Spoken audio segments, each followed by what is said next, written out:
dun dun dun dun dun dun dun dun dun dun dun dun dun dun dun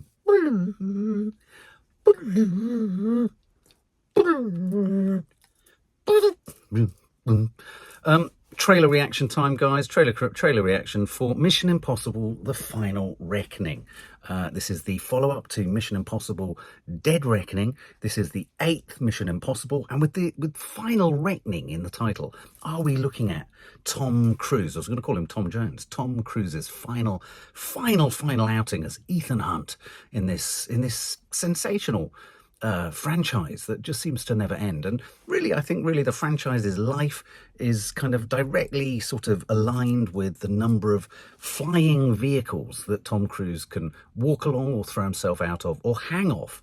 Obviously, the last film was the last 2 films. Essentially, this is the second part of a sort of double bill, if you like, of films. The last film, Mission Impossible: Dead Reckoning, ended with a bit of a cliffhanger, didn't it? I think he found 2 parts of a key, and when he if you were to put the key together, there's a nuclear bomb or it's a nuclear submarine somewhere. We had some kind of, I thought it was kind of an interesting film. I'm not a massive Mission Impossible fan. I'm not a massive Tom Cruise fan, but I do find his gibbering, jabbering, rather joyous kind of gnashing of teeth and the rapid plip-plop, plip-plop, plip-plop, plip-plop of his little legs as they run away. I find his kind of the cut of his jib. I find his juice. I find his kind of nudger. I find his nudger is rather good. He's got good nudger. I think that's a phrase we should use more often. When someone's got good nudger, it means they've got good energy and they've got good...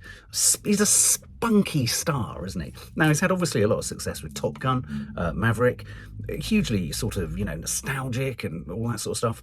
Anyway, so this is, as I say, Mission Impossible: The Final Reckoning. Are we going to have all our usual kind of supporting cast and what have you in there? Simon Pegg, Vanessa Kirby, Ving Rhames, all the rest.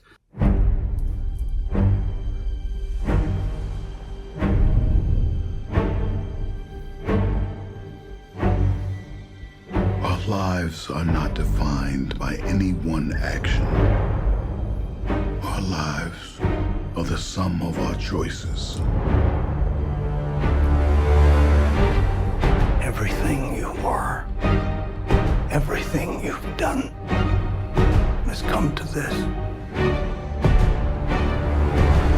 When the need for certainty is absolute and the odds are deemed impossible, the mission falls to him. Should he choose to accept? For every life you tried to save,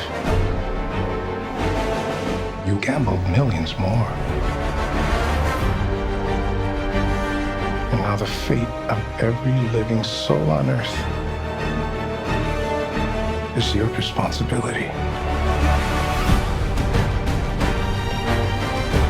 That's the pattern. There he goes. Isn't it? You refuse to sacrifice the ones you hold close.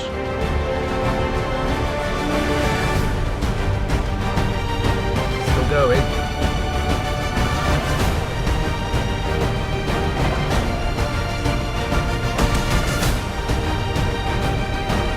You've always been on the right side, brother.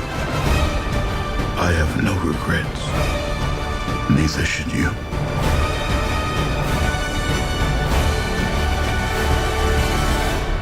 Boom, boom. I need you to trust me. One last time.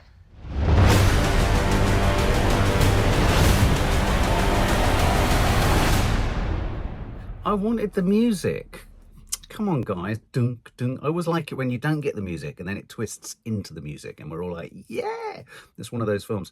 Lots of flashbacks, lots of different setups. I mean, lots of underwater, lots of very different coloured kind of scenarios. I really like the shot of his sort of body kind of in sort of suspension beneath the ice. Is he going into some kind of cryogenic Captain America type freeze system? Then he's running through the savannah. He's a lot of running. He's doing a lot of running, those little legs running like mad everywhere. a couple of photos, and then we've got the kind of two biplanes.